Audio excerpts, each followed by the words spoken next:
day to everyone. So, our topic for today is all about understanding global market integration, history of global market integration, and types of economic systems. It's said that market integration provides a number of social benefits, including broadening the range of financial services and investment opportunities available to consumers and increasing competition in the provision of those services. So, let's talk about market integration. Ano nga ba ang market integration? Integration shows the relationship of the firm in a market. The extent of integration influences the conduct of the firms and consequently their marketing efficiency. The behavior of a highly integrated market is different from that of a disintegrated market. Markets differ in the extent of integration and therefore, there is a variation in their degree of efficiency. So, ang market integration ay ang pag-i-integrate or pagsasama-sama ng mga firm o mga kumpanya within a particular market. There are three basic kinds of market integration. We have horizontal integration, vertical integration, and conglomeration. So, ano nga ba ang mga ito? Horizontal integration occurs when a firm or agency gains control of other firms or agencies performing similar marketing functions at the same level in the marketing sequence. So, ano ba ito? Dati, ang Chowking, Jollibee at Mang Inasal ay magkakaiba ang may-ari niyan. Pero ngayon, iisa na lang under the Jollibee Food Corporation or JFC. So, Ms. Bermal, nag-integrate na naman pala sila, iisa na lang ang may-ari. Bakit di na lang inalis ang Chowking at Mang Inasal at ginawang puro Jollibee na lang? So, maybe because of variety of reason. Siguro para maraming pagpipilian yung tao o kaya hindi nakakasawang puro Jollibee lang. And kahit magkakaiba ang management, iba-iba pa rin yung practices. In most markets, there is a large number of agencies which do not effectively compete with each other. Kasi nga naman, halimbawa si Jollibee ay binili ang Mang Inasal at Chowking. Definitely, mababawasan ang competition sa market. Kasi, halimbawa ako, dati akong bumibili sa Jollibee. Nagsawa ako, lumipat ako sa Mang Inasal. So, sinong kumita? Idi si Jollibee pa din kasi siya na ang may-ari ng firm. Halimbawa, may 5 firm sa isang lugar. McDo, KFC, Chowking, Jollibee at Mang Inasal. With the 5 competing brands, the level of competition the Jollibee is experiencing is reduced. Kasi pagmamay-ari na din niya yung Mang Inasal at Chowking. However, the level of competition the KFC and McDo are experiencing is maintained. Vertical integration occurs when a firm performs more than one activity in the sequence of the marketing process. So, yung example ko dito ay yung 7-Eleven. Kasi 'di ba sa 7-Eleven, parang one-stop shop na siya. Pagpasok mo, halos lahat nandun na. Bills payment, load, at mga gamit para hindi na bilhin ang ibang bagay sa labas. Doon na mismo sa 7-Eleven. So, yung vertical integration ay mayroon siyang types. Una ay ang forward integration. Then, we have backward integration. Then, yung sunod is balanced vertical integration. So, next is conglomeration. A combination of agencies or activities not directly related to each other may, when it operates under a unified management, be termed a conglomeration. So, yung example dito ay si Henry C. Si Henry C. ang nagmamay-ari ng SM Corporation or SM Group of Companies. Sino pa ba? Si Lucio Tan. Dati si Lucio Tan ang may-ari ng PNB o Philippine National Bank, ng UE University of the East and PAL, Philippine Airlines. So yun, sa conglomeration yun. So the reasons of market integration: to remove transaction costs, foster competition, provide better signals for optimal generation and consumption decisions, improve security of supply. So, yun yung rason kung bakit nagkakaroon ng market integration.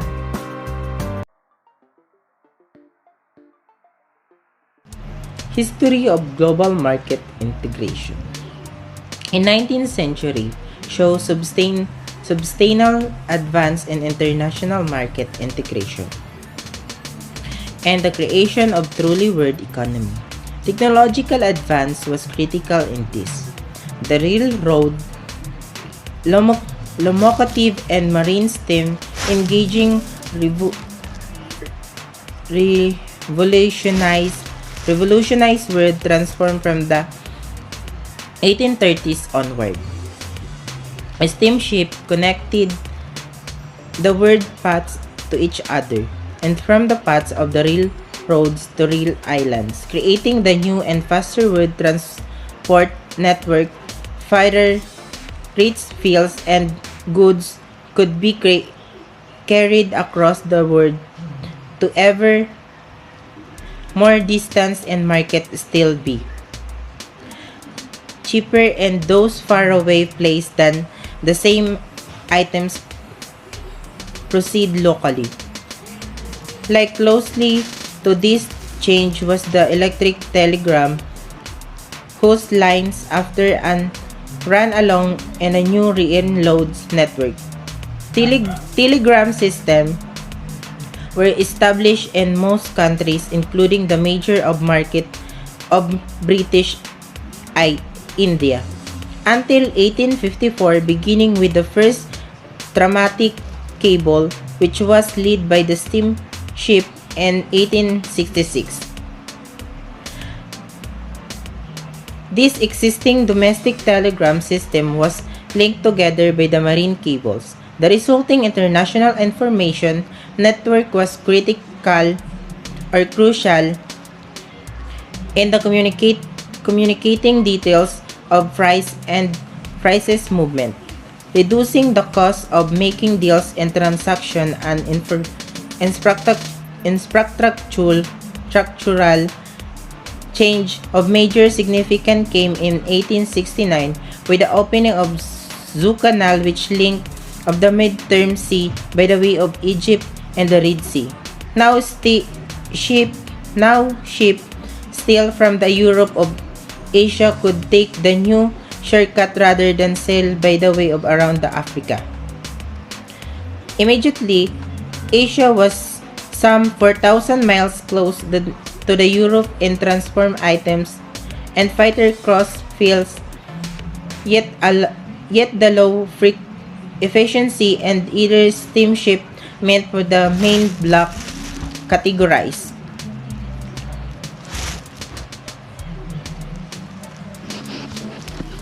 Many blocks of cargo, such as the rice steel, were carried by the Europe-Asia by sail around the Cape of God Cope.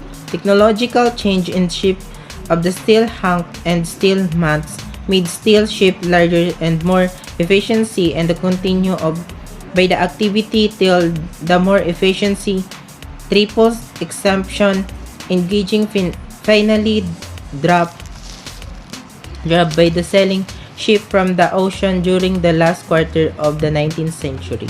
Hey everyone, this is our topic.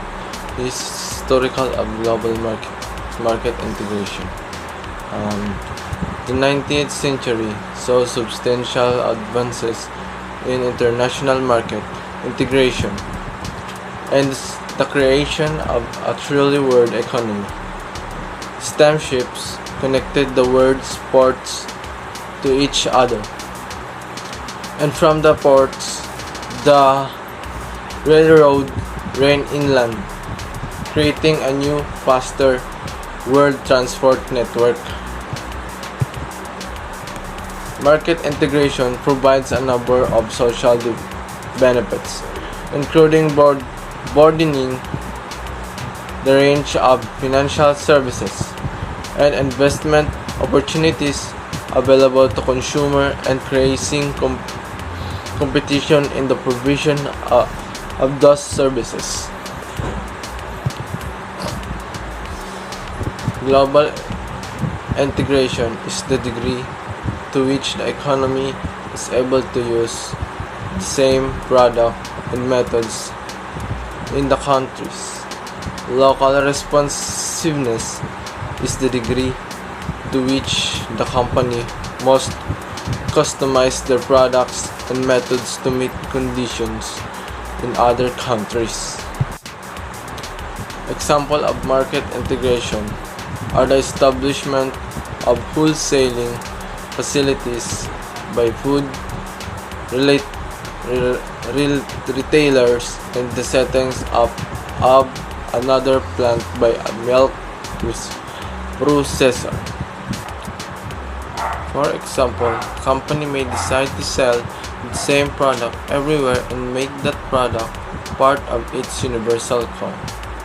Indeed, a local company can have a global strategy that relies on global market integration for its capital, components, technologies, and customers. Good morning, everyone. My name is Arlene Jane Belgrado, VTBT and ELX 2A. The assigned topic to me concerns what economic is. So, first, of course, let's find out what economics means. So, ano nga bang ibig sabihin ng economics? Ang economics ay isang sangay ng agham panglipunan na nag-aaral kung paano matugunan ang tila walang katapusang pangangailangan at kagustuhan ng mga tao gamit ang limitadong pinagkukuhanan ng yaman. So, ano nga bang mga pangangailangan na yon? Ito ang damit, pagkain, tirahan, at iba pa. So, lilinawin lang natin na iba ang pangangailangan sa kagustuhan. So, ang pangangailangan, ito yung mga bagay na given ng kailangan natin ito sa pang-araw-araw. And then, ang kagustuhan naman, ito yung mga bagay na hindi naman totally importante, pero ginugusto natin, yung parang gusto natin makuha, yung parang luho na lang. So, dito na natin ipapasok ang economic system. So, anong economic system? Economic system regulate the factors of production including land, capital, labor, and physical resources. An economic system compasses many institutions, agencies, entities, decision-making process, and patterns of consumption that comprises the economic structure of a given community. So, ito yung nagpo-provide ng opportunity or trabaho para sa maraming tao nangangailangan para matustusan ang pangangailangan sa pang-araw-araw na buhay. So, economic system can be categorized into four main types. Ito yung traditional economy, command economy, mixed economy, and market economy. But I will just discuss only the traditional economy. So, what is traditional economy? Traditional economy is that in which customs, traditions, and beliefs are rich in developing the goods and services for the area. In other words, a traditional economy is one that builds around the way a society lives. The goods and services are determined based on the livelihood of the people. Society with traditional economy, nakasalalay lang sila sa hunting, sa farming, sa fishing, and gathering para lang makapag-produce ng foods for what people need to be able to survive, para lang makasurvive. Mayroong advantage and disadvantage ang traditional economies. First, less stress or less environmental destruction, friendly to environment or keep living environment clean, more free time and no industrial pollution. The advantage of the traditional economies are standard of living does not go up. There may be a lower overall quality of life. It offers few choices. People starve if a harvest or hunting is poor. So that's all po.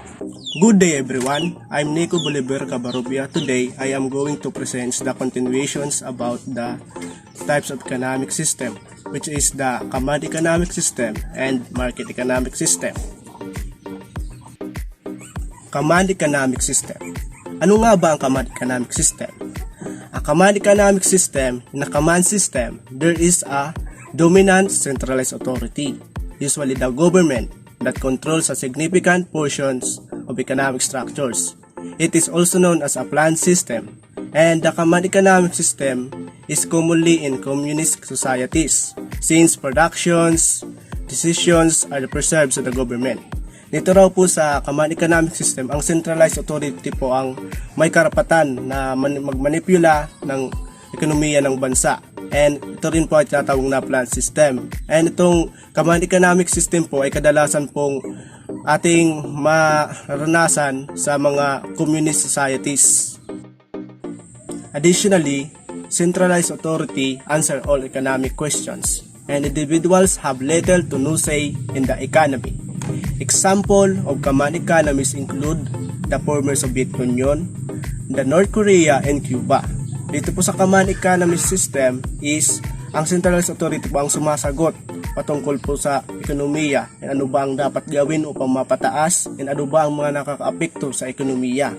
And ang mga individual po ay walang masyadong say patungkol po sa ekonomiya dahil ang centralized authority po ang may karapatan na magsagawa and magsasaayos ng ekonomiya ng isang bansa. Command economic system has advantages and disadvantages. The advantages of command economic system are can change the directions of the economy in a short period of time. Little to no uncertainty. Cheap public service offered to everyone. Alam naman po natin na ang centralized authority ay mayroong power, may mga tauhan, and may mga batas. Kaya mas madali na po nilang i-manipulate ang isang produkto in such a period of time. And titiyak po nila na ang produkto ay may kalidad and tama and sakto sa mga mamamayan sa kanilang bansa.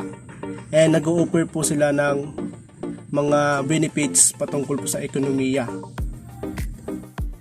The disadvantages of command economic system are citizens can lose their motivations and innovations, struggles to meet the small day-to-day changes of a society, requires a large bureaucracy which can be slow to react.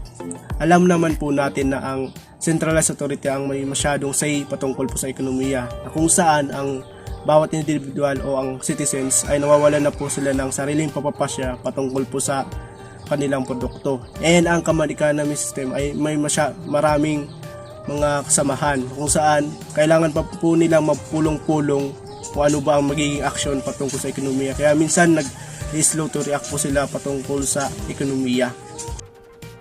The next types of economic system is market economic system. Ano nga ba ang market economic system? Market economic system is based on the concepts of free market. So there is a very little government interference. Government exercises little control over resources, and it does not interfere with important segments of the economy.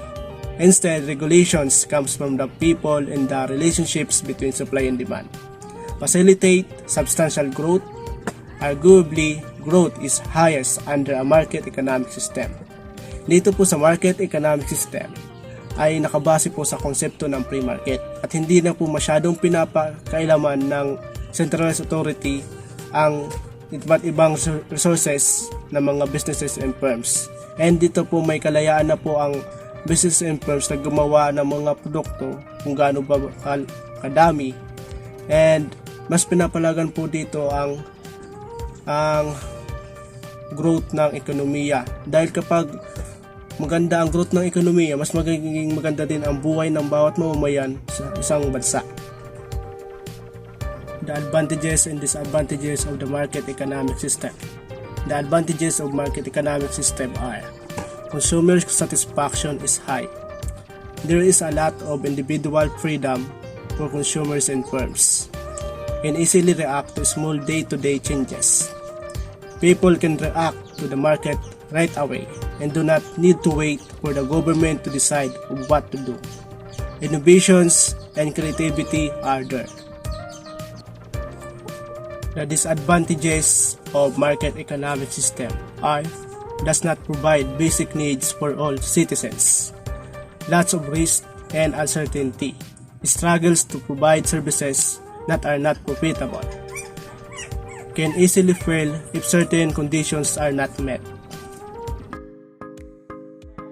Economic system, we have 4 different types, which is the first one is the traditional economic system, command economic system, third is the market economic system, and the last is the mixed economic system. And when we say mixed economic system, it combines the characteristic of market and command economic system. It is a system that combines the aspect of both capitalism and socialism. So when we say capitalism, it is the way of organizing an economy so that the things that will be used to make transport product are being owned by private or individual people. So sabi dyan, yung capitalism ay kadalasang namamahala or nagmamayari ng mga industries or infrastructures ay mga private individual. Then, yung socialism naman is the way of organizing the society in which major industries are being owned by the government or controlled by the government. So, yung socialism daw, ang kadalasang nagmamayari ng mga infrastructure or industries ay kontrolado ng pamahalaan. Then, yung capitalism and socialism, yun ay ang aspekto ng mixed economic system. Pinagsama yung dalawa.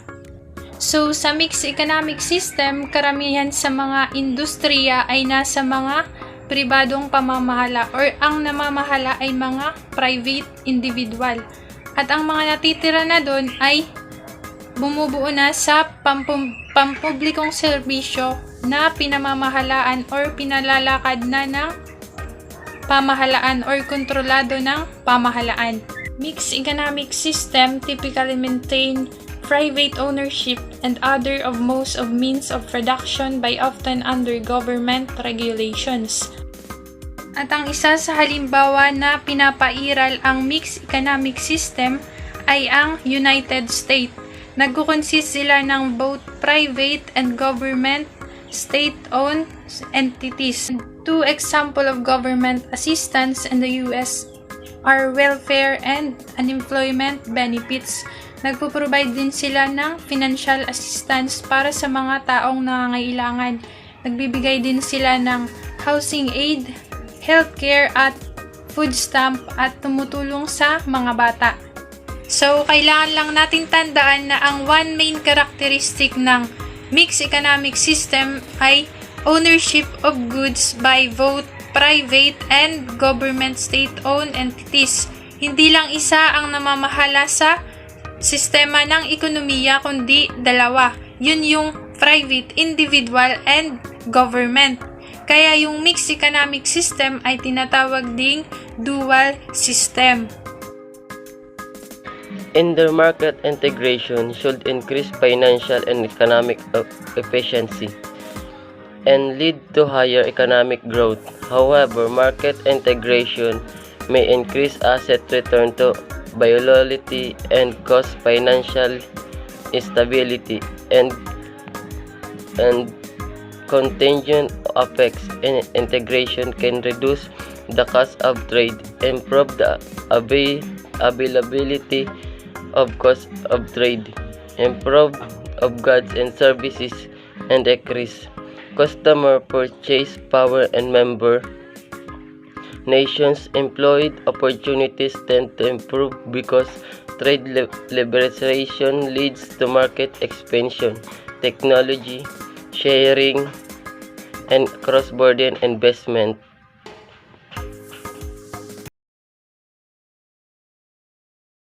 Give it to me like